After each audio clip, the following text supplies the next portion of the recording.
Yo, come on in right quick. Come on in. Halftime show, man. Halftime show. Ooh, yeah. Falcons up Halftime show. 14-13 right now. And we get the ball back after the halftime break as well. Falcons right now, they're persevering. They're beat up. They got some injuries going on, but these Falcons, they're trying to fight, man. They're trying to fight. Again, we're up by one, get the ball back after halftime with possibly the opportunity to maybe go up by an extra score. So let's see what we got. But Chris, let's keep it real, man. They had a chance to go up by 4 points at halftime. If he called that timeout before the interception, which we said that he should have done anyway. But you man, it's about clock Yeah, management, yeah, man. that clock That means management, that he man. not learning it.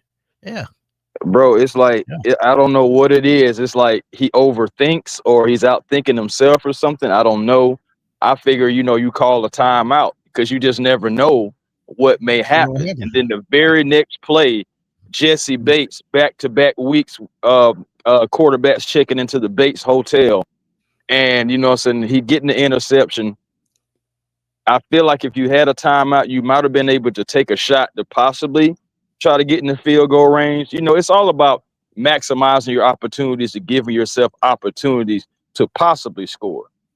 Right. So the fact that we only had 8 seconds at the end after the pick with no time to do anything with when you would have had with at least 15 seconds or more. I would say 20.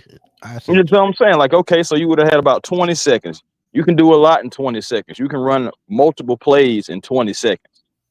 Right. You can even you can even run a play that has to take some time to develop in 20 seconds and still have some time if you convert. Right. But hey But man, look, it's the same old thing, man. I mean, shooting itself in the foot. But let's get the stats out there right quick before we keep going, man. The Falcon defense roughed up a little bit in the first half, man. They gave up yeah, 235 yards, 142 to Daniel Jones, one touchdown that picked by Jesse Bates. But they ended up with 147 yards. Did the Falcons, right. 84 pass yards, 63 rush yards, which is pretty good. They're averaging 5 yards a carry. I do know that, so I mean Yeah. that's a good thing. At one point Um, in time, the Colts were averaging 9.1 yards per play, but that has decreased a little bit. Falcons trying to tighten it up a little bit more. I'm interested to see what the Falcons' adjustments will be at halftime because last week, we held the Patriots to 3 points. I'm hoping that we can do similar to these Indianapolis Colts and we can be able to score against that defense. That's what I'm really hoping to see, especially, moving forward. Love the touch pass from Michael Penix. We've been talking about that all season. Him just getting more touch on his passes. Beautiful touch pass to Drake London. Sauce Gardner, you can tell that he's a good player, but you can tell he's new. He doesn't fully know the coverages, the playbooks right now. He just got there. And we were right. talking about that as well as that possibly being an advantage for the Falcons because he's a great player, but he still doesn't fully know the scheme and his responsibilities. And even on that Drake London touchdown, Sauce went with Kyle Pitts when he should have been helping the linebacker because come on now, Drake versus a linebacker. Yes, we'll take that 10 times out of 10. So Facts. I think you got to keep going that Sauce Gardner. I think I saw somebody in the chat say the same thing, and I fully agree with him. Yeah, you got to keep attacking. He's not fully acclimated, just like we Yeah, we thought he talked about wouldn't that be. on the preview show. Yeah, Yeah, we yeah, thought he yeah. wouldn't be, and he's showing it. He's a young guy on top of that too, so you gotta, and he doesn't necessarily. He's not following Drake wherever he's going. Like so, we've putting Drake in the slot. I will give Zach Robinson his kudos for that. I mean, I understand. Yes, it's easy, it's simple, it's basic play calling. I get it, but I still gotta, say give him his flowers for actually doing it. He could have not been doing it. So, yeah, Facts. continue to move Drake around. Continue to go at Sauce. Also, he continued to run the ball. Tyler Algier with a touchdown. I think his fifth of this season. So that's, I believe, a career high for him with the Falcons, if I'm not mistaken. I have to go back and look at the numbers, but I believe that may be a career high for him. What you mean? Touchdowns with the Falcons. He has 5 this year. Yeah, that's a career high. Yeah, Yeah. they said it as soon as it happened. But yeah, man. One thing that I did like to see was the way Penix passing.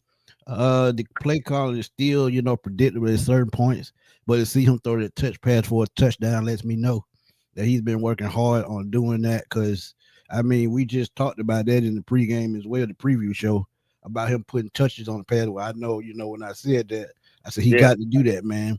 And one thing I would got love to to. see him do too is, put his hips into his throws and stop relying on his arm strength. Arm alone. Yep. Yeah, Yep. you We got to talked do about that, that man. too. So yeah, so to see him do that the first half, I loved it. But he's at 84 yards the first half, and that's respectable. And y'all got to think, man, he's thrown what I think 5 touchdowns in the last 3 games when he only had 5 in the first 8 games. So I Hmm. mean, he's slowly turning the corner. He's But working on it. I mean, we knew it yeah, was going to be a process. It's just we have right, guys that are coaches that are supposed to be coaching them and helping them up. And it's like, since sometimes they're having subpar moments themselves. So it's like, everybody is trying to get on page at the same time. It's nobody who I feel like is ahead of the curve or anything like that. I feel like everybody is a week to week process.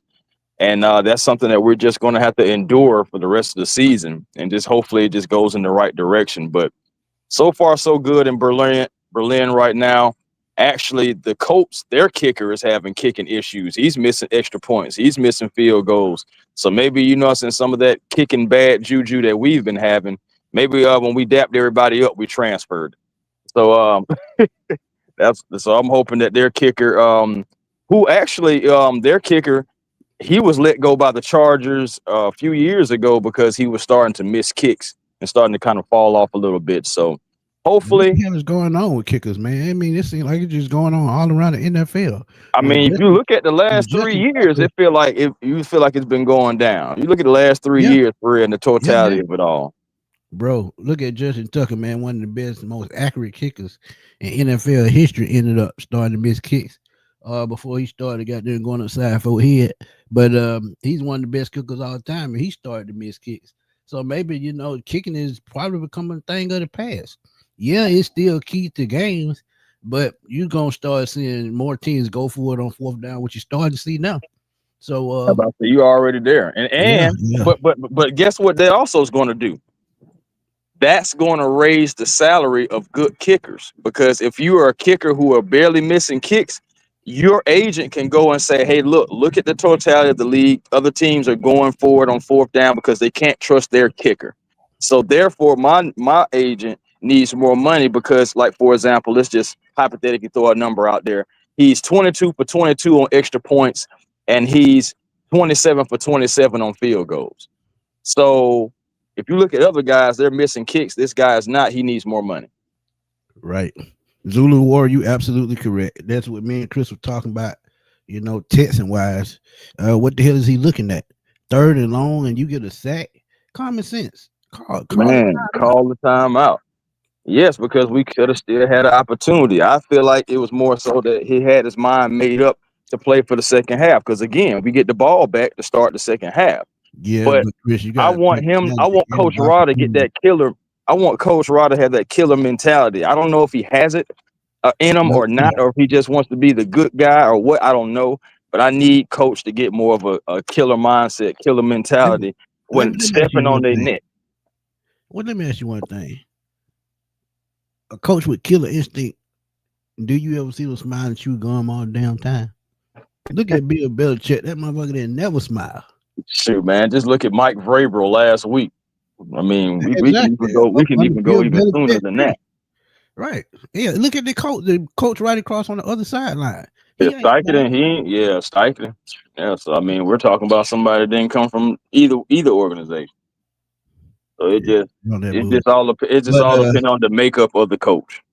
right. But man, look, the second half is about to start. But before that, man, Chris had something special for y'all. Um, I'll let you talk about it, man. Go ahead. Oh yeah, man. It was if you guys haven't heard about it already. Again, we was gonna do a show this morning, but technical difficulties and of course, you know what I'm saying, little sleep patterns. But yes, for those who don't know, that Coach Raheem Morris on Friday night, as he rolling into Saturday morning, presented the guys with a presentation of Jesse Owens. Jesse Owens, a four-time gold medalist who played in the same stadium that performed in the same stadium that we're playing in right now. And a legend in his own right, will forever be that. But Coach Rod was looking for a spark. And you feel like we had to have something because we're 3-5 and we have to have something to motivate us. But even though you should already be motivated, it's like trying to have that extra little oomph, showing guys that you can overcome, showing guys that you can be able to persevere and still be able to come out on top. Hopefully, by the end of this game, everything that inspired these guys, everything that they saw from Jesse Owens and just the inspiring story and legacy that he has left on this earth, like I'm hoping that it transitions on the field in the second half fully.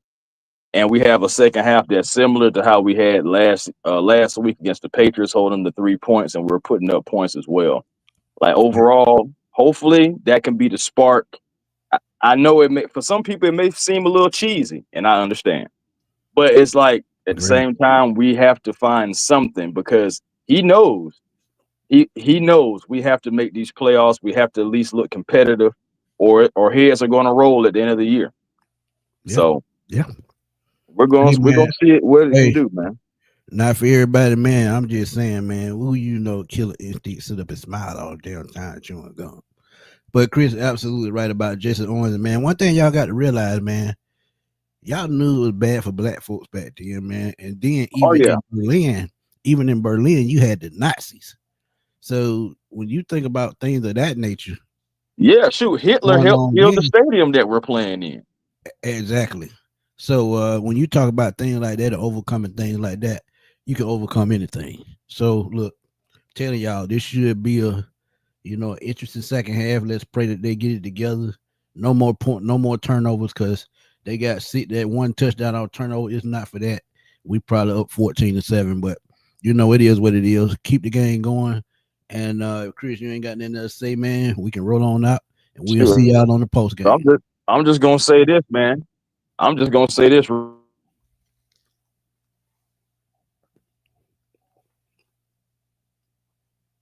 StreamYard. Y'all about to say you can rattle this quarterback. You can rattle him. Continue to bring the pressure on Danny Dimes. At the end of the day, just get him on the ground. Continue to pressure him because you see now he don't throw on a pick. So he fit to start being in his own head. I'm pretty sure his coach right now is probably trying to talk him up because he already know I can't have this guy in his head because he's going to start making bad plays. I said the other day that New York Giant, Daniel Jones, and that summer we just got to bring him out. We just got to bring him out. And so the Falcons, if we can generate at least 2 more turnovers, I believe that, so we can be at victory formation for the 4th time this year. Yeah, we need this win. I said one last shot. That was the name of the preview show. And I think the second half just started. So we're going to let y'all enjoy the second half. And we're going to see y'all on the post game, man. We're going to holler. Yes, we got to win this game. Peace.